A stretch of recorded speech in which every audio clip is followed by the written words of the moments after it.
You are listening to the #1 real estate podcast, where we talk about all things real estate with real estate professionals all across the world about their wins, losses, lessons, stories, so we can help you win in your local market today. My name is Cody May from Sheridan Street. I am joined with my co-host and co-founder of the Real Estate Growth Academy, Let's go. Vikram Deol. We are joined with my good friend, Leo Chen. And, I'm going to give you an opportunity to give us a high-level overview of who you are, where you're in the world, what you do, where you sell real estate, and we're going to hop right into it. So Leo, I'm super excited to have you on today. Thank you guys so much. This has been a long time coming, and we try to do this live, and this is second best, I guess. Next time you guys are down here in LA, we should try to get back on and give everybody a taste of LA vibe. But my name is Leo Chen. I sell real estate right here in coastal Orange County, California, which is just south of LA. But although we can serve LA because we are close enough to be able to do that, we just live the lifestyle that we want because we have the business here, we have the women here, for those out there who are single, and we have. Cody likes LA. That's why I love LA. Yeah, we have best of everything. I agree. We got the weather, we got the mountains, so we got the beaches, we got the desert, anything that you can think of, we can have, which is why we're so crime and the homeless, which is wonderful as well. Not in Orange County. That's true. That's why Cody likes LA. He likes it a little grungy. Yeah. So that is a shame, but that is part of our business, right? Because a lot of people are locked out of homes, and so we're gonna do our part, to try to help people get into homes. Let's get it started, Leo. I've known you for how long have we known each other now for? At least a couple of years. Yeah. We met actually through a couple of mastermind groups that we were both in, and I've watched you evolve. I've watched you, grow as a human. What would you say is one of the biggest things, because I know you on a different level. We weren't necessarily like in a business mastermind group. It was more of like a spiritual, more of a money, more of a mindset, but it was I'd call it a very holistic approach to business and life. How would you say that has impacted you? And how would you say that has helped grow you or not grow you? Having some kind of spiritual component coaching about money in your life? Well, I'll tie this in a little bit, with real estate, because this is what we do. And there's, 24,000 real estate agents here just in Orange County. Jeez. Okay. And we're always trying to stand out. And so, I'll tell you that we're always trying to figure out, what is our expertise? What is we don't want to get mixed up with everybody else, because then we're all sound the same.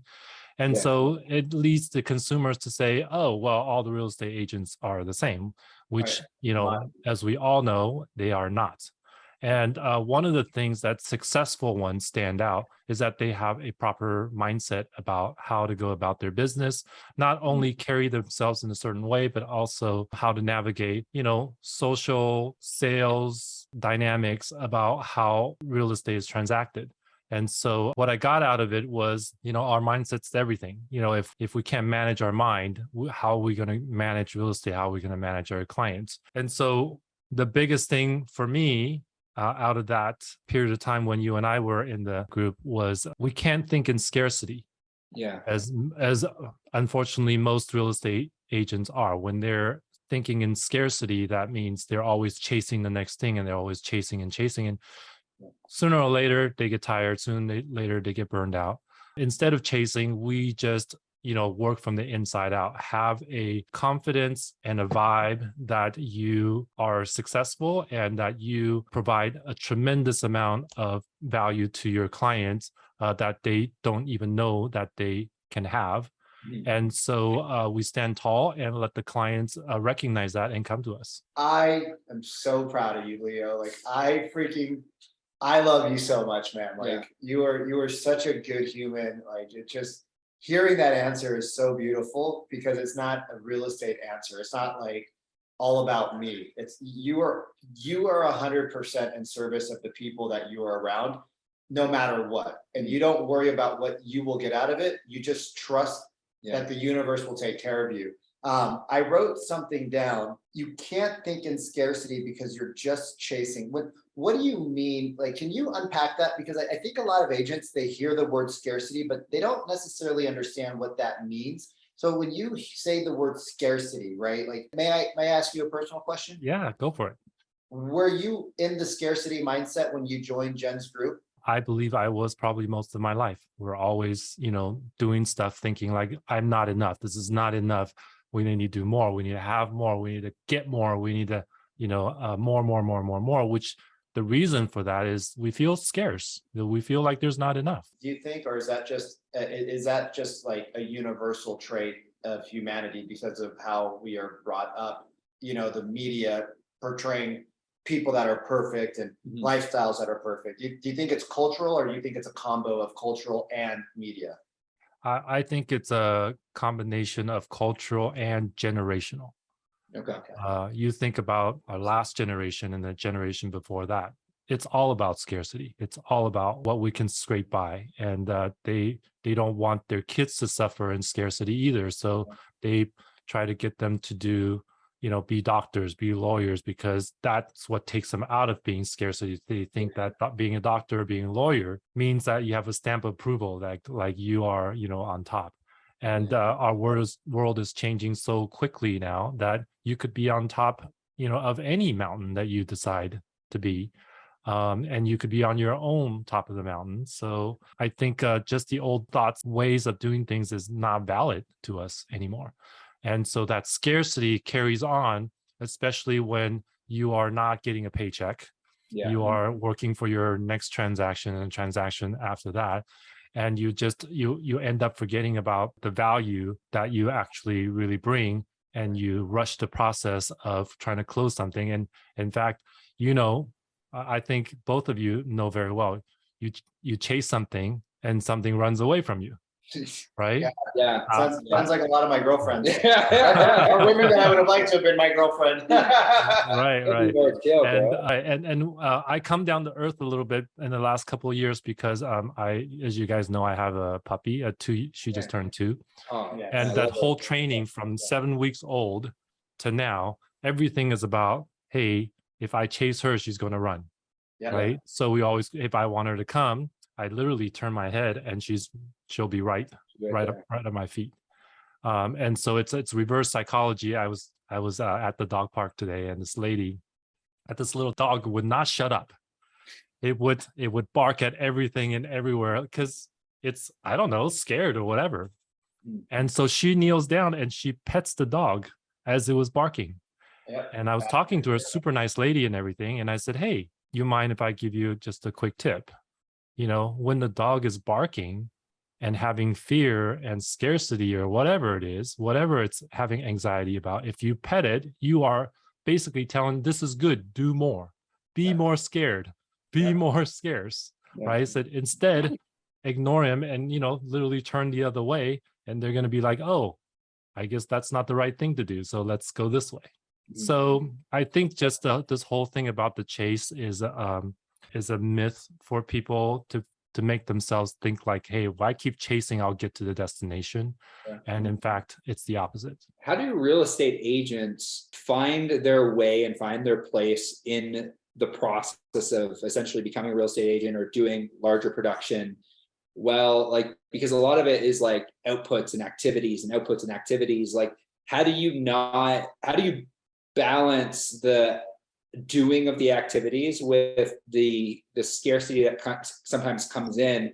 Do you think a portion of scarcity comes from them not doing the things they need to do in order to be successful? Or like, where do you think this scarcity mindset lies, and like, how can you overcome it, and how can you get to a point in your real estate business where you feel confident enough that the good things will happen? I learned this recently. I mean, this whole thing is always a journey, right? But more recently, I was listening to a podcast and it mentioned about if you continue to chase something, it continues to run away. But if you want to attract something, you have to stand your ground, because everything else around you knows who you are.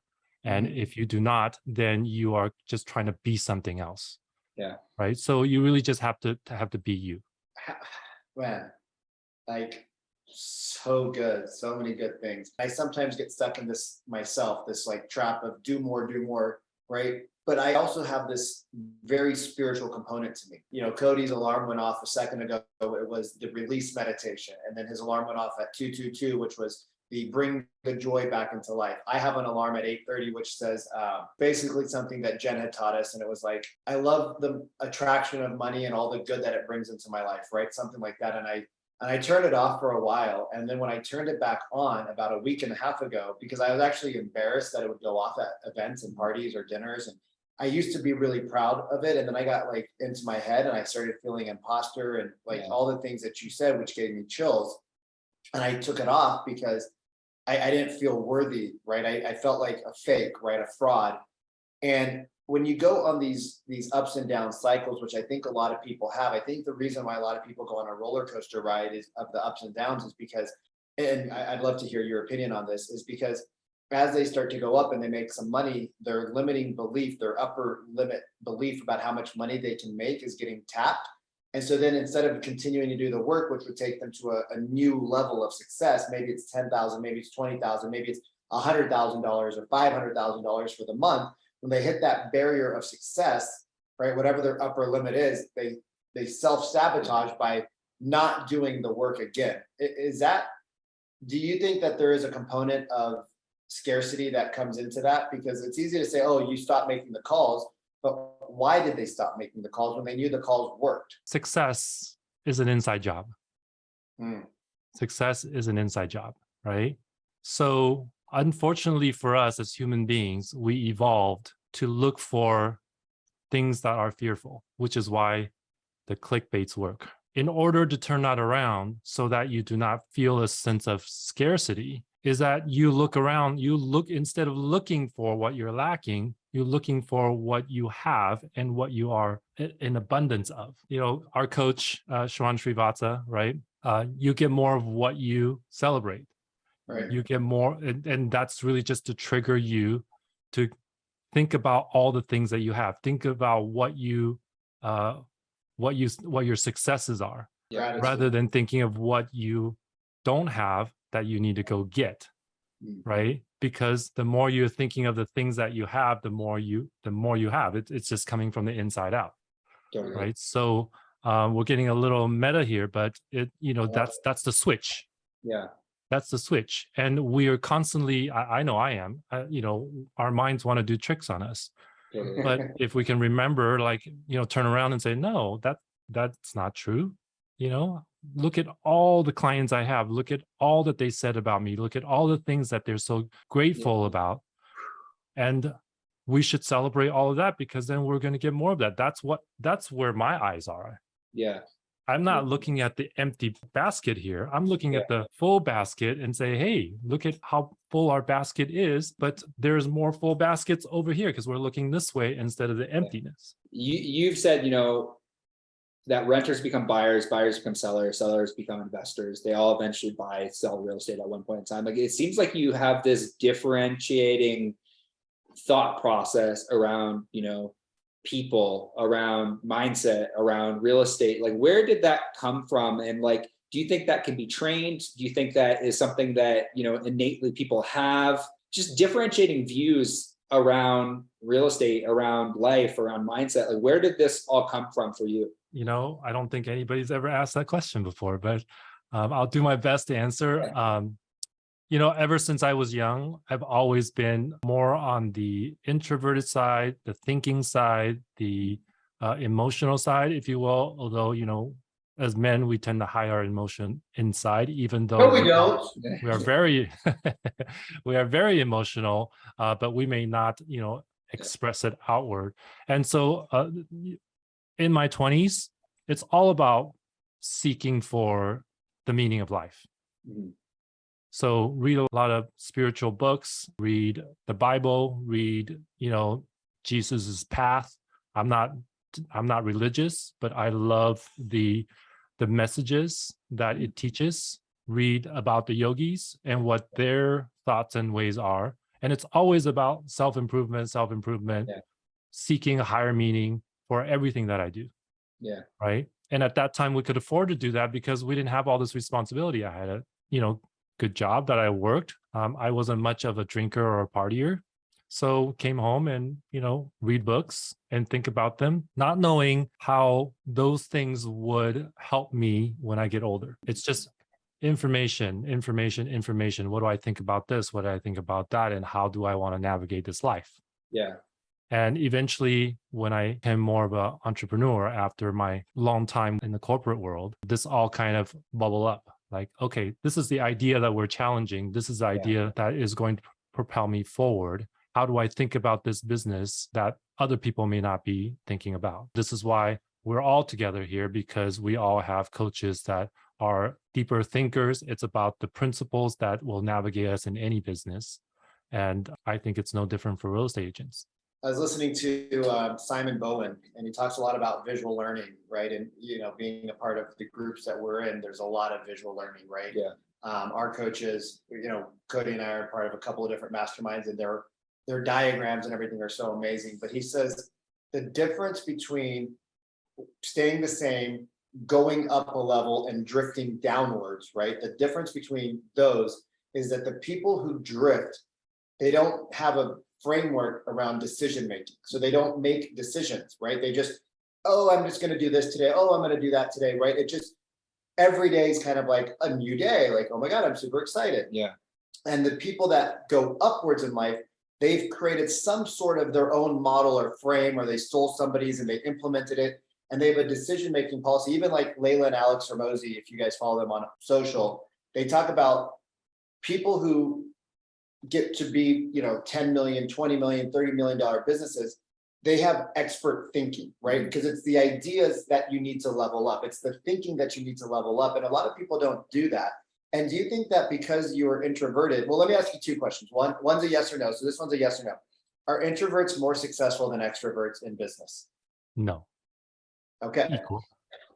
That's interesting. I would differ on you with that one, because I think extroverts like the attention.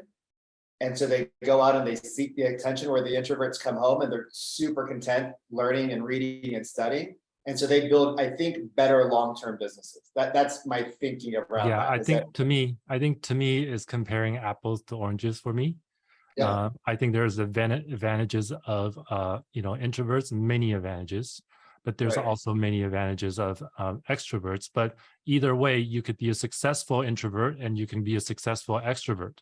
And then if you are successful, you're picking the right thing for your particular personality. Yeah. And so I don't necessarily favor one way or the other personally. I just think that there's just different strategies and different type of people. I do feel like, hey, I have a lot to learn. I had coaches and people I respect have told me that I have a good, well-rounded personality, meaning I'm not so introverted that I can't be social. I'm not so, extroverted that I can't, think calmly. And so I can also pick and choose and be able to kind of shift and say, okay, this is the time where I'm social. This is the part of me that comes out.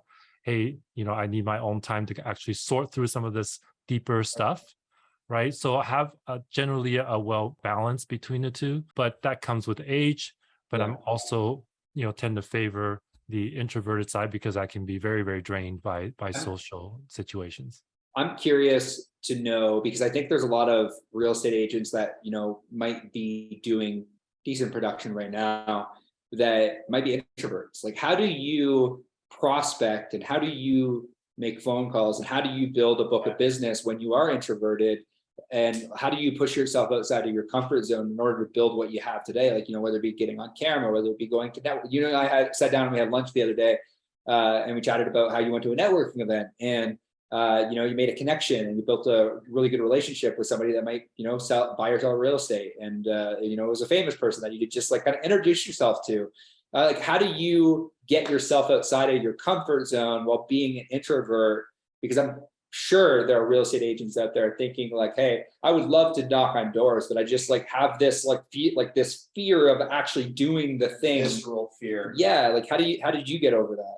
If I was very introverted to the point where I was having a hard time doing the thing that I know I needed to do, I would just get as much support as I can around me. Other real estate agents, seek out other real estate agents that are doing the door knocking and see how they carry themselves. Mhm. Right. So number one would be support. Number two is also knowing that with familiarity comes more expertise or more comfort. Right. So maybe you don't want to do it, but maybe you knock on 2 doors and you don't want to do it anymore. Okay, well, that's fine. Next day or next week, come and knock on 3 doors. It's like the boiling crab analogy, right? You're just kind of easing yourself into something, right? You put a crab inside a big pot and you slowly warm up the water. They would have no desire to crawl out because it's just a degree at a time. Yeah. It's getting warmer, and so they don't have any kind of panic. And so it just helping yourself at whatever level that you are at, you can always take one small step toward it, and maybe it might take you longer. So what? What challenge have you overcome in real estate that has given you the most amount of not only financial success, but personal success? I think just overcoming my personal belief that I was not a leader. And I remember those conversations. I think we all grow up following people. As a learner, you're always like, hey, learning, I'm following somebody else have done this or done that. But as a leader, you have to carve your own path and you have to stand tall. Yeah. And you have to, show up as a leader. Because of that, I never thought like, oh my God, recruiting is so difficult. Now, who wants, what's my selling proposition that they want to come and follow me, and be part of my team? But people do. I hadn't necessarily have to go and recruit them in a way of marketing. I'm getting a lot more text messages now from team leaders about, hey, you want to join our team? And like, I didn't do a single text to anybody asking anybody cold whether or not they want to join me. And just by word of mouth, they're like, well, I want to do what you do, Leo. How can I do that? Well, my recommendation is you join a team that's going to help you along, is going to support you, and going to give you the pieces that you can't get yourself so that you can get to where you need to go. And then if you decide you want to branch out on your own and you have all the pieces, good luck to you. Let me know how I can help you do that.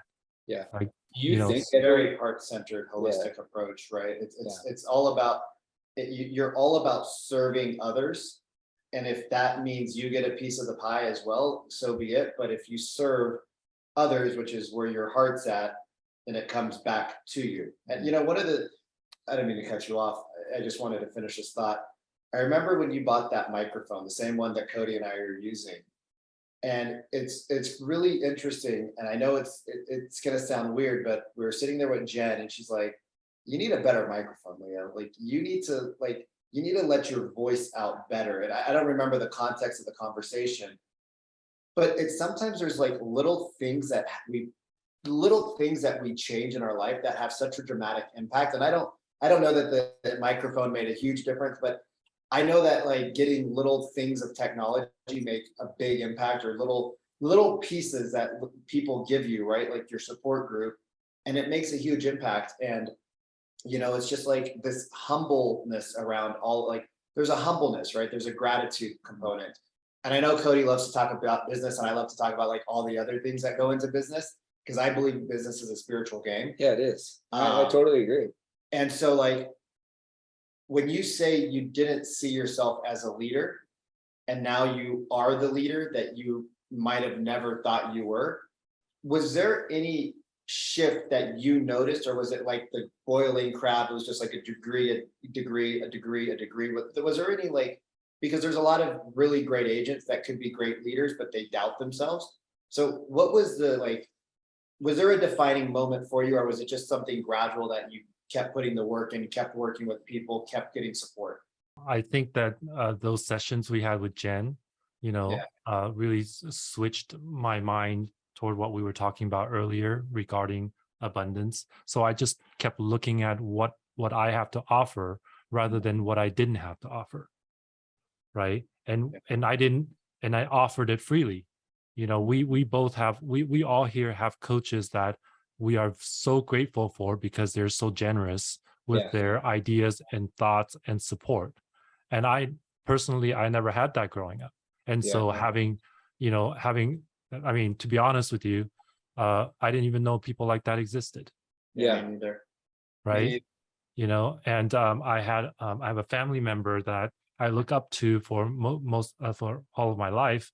And I would ask him things and he would say, Leo, the things that you're asking, nobody knows.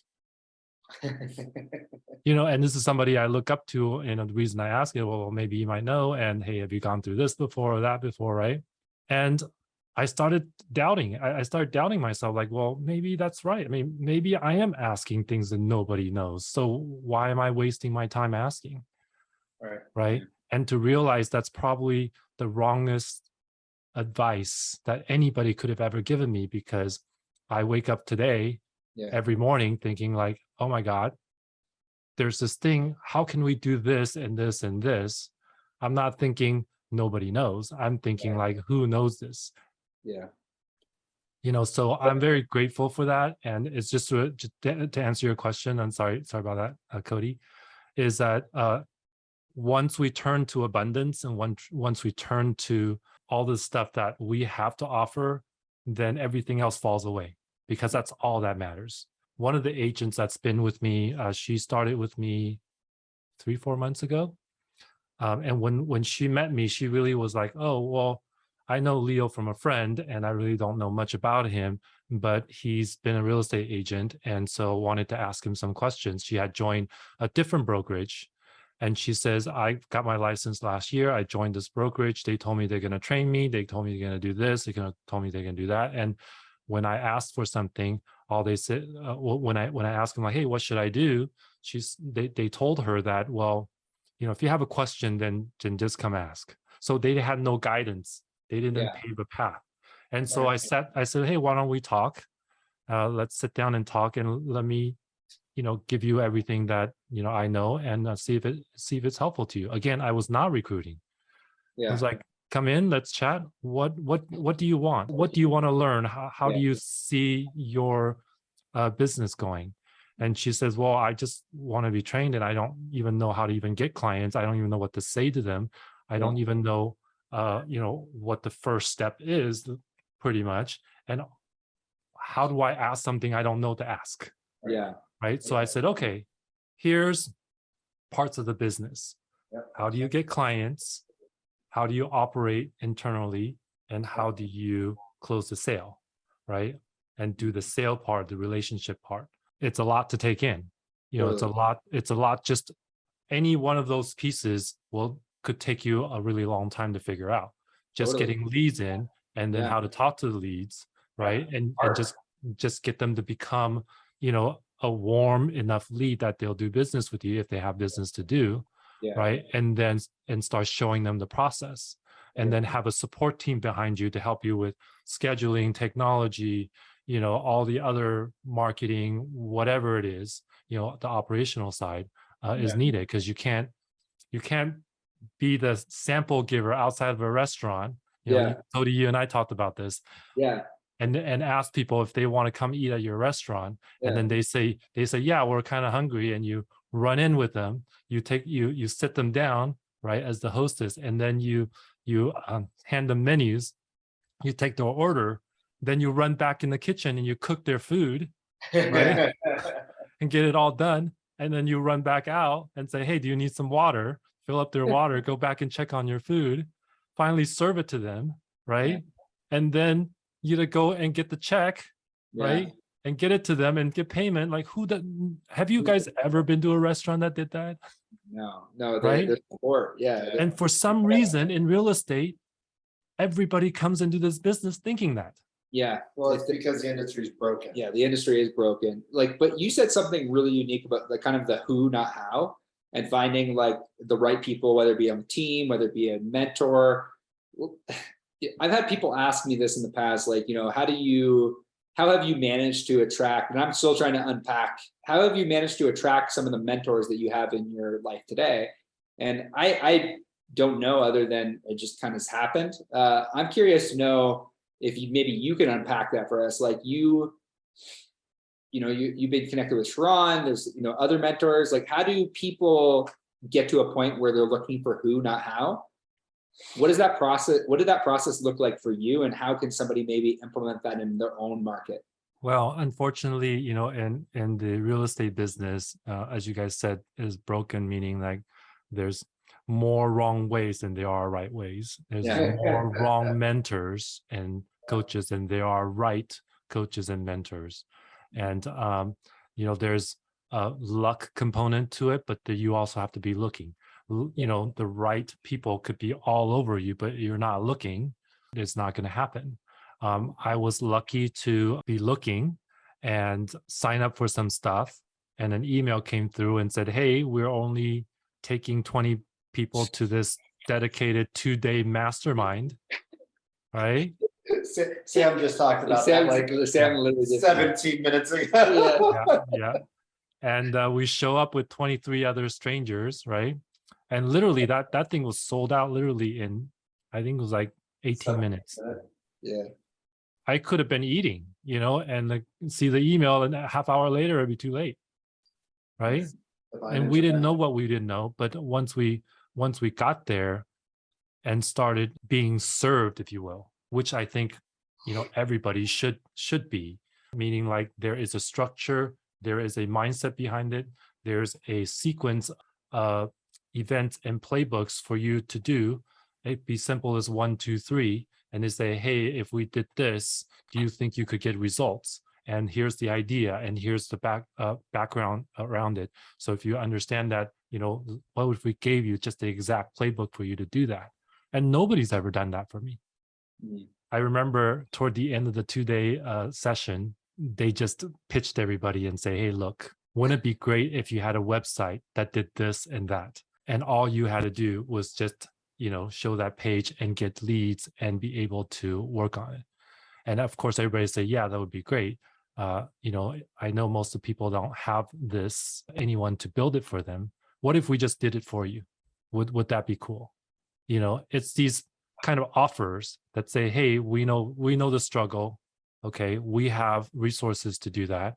We could offer it to you. If you like to do that, we can build that for you. Mm-hmm. And so, and in that weekend, the slightest idea what who, not how means. Yeah. Right. But that's almost the first concept that they shared with me, at that time. And we're still learning the who, not how. We're looking around for the who. And so I think this circles back to your question is that if no one told you it's about the who, not how, you're still trying to do it all yourself. Totally. It's a very powerful lesson that you learn in business, the who, not how, because it allows you to focus on like more needle moving activities inside the business. And it just it's absolutely incredible. And I want to close up today, Leo, with just an opportunity for you to kind of talk a little bit about where people can reach you if they wanted to learn more about maybe potentially joining your team, following you on Instagram, or where is the best place that we can send people to get a little bit more knowledge on what you're doing in your marketplace? I'm all over social media on all the typical channels. Everything's at Leo Chen RE. And as soon as you can put that into Google and all those accounts will show up. So that's probably the easiest way. And but they can DM me on any of the channels that they feel comfortable. I'm happy to have a conversation about what's going on in their lives and their business, and see what I can do to help. Leo, appreciate it. Yeah, so good, so good. I knew with Leo that I could open up into a different layer that most real estate agents don't know exists. Right, the universal source energy, the component of abundance. You actually talked about manifestation, right? Most people focus on what they don't want, so they actually manifest more versus focusing on what you do want.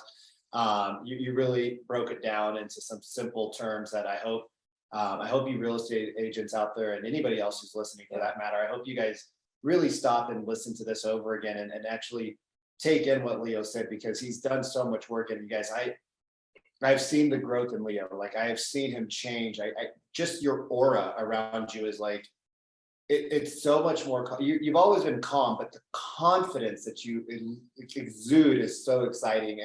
And I'm just really, really excited to see where this world takes you and the people around you, because you will uplift them because of who you are. Well, I appreciate both of you and the opportunity to be on the #1 real estate podcast. And The #1 real estate podcast in the world. I thoroughly enjoy this, and I'm glad that we can dive in deep, because I don't often get to do that. You know, it a was lot of great. people is just kind of, they want to get what they want to get, and they kind of go, but they don't think deeper about the stuff that it manifests from. And I love talking about that stuff, because we want to grow from the inside out. That's so good. It almost made me cry, Leo. Yeah, it almost made me cry too.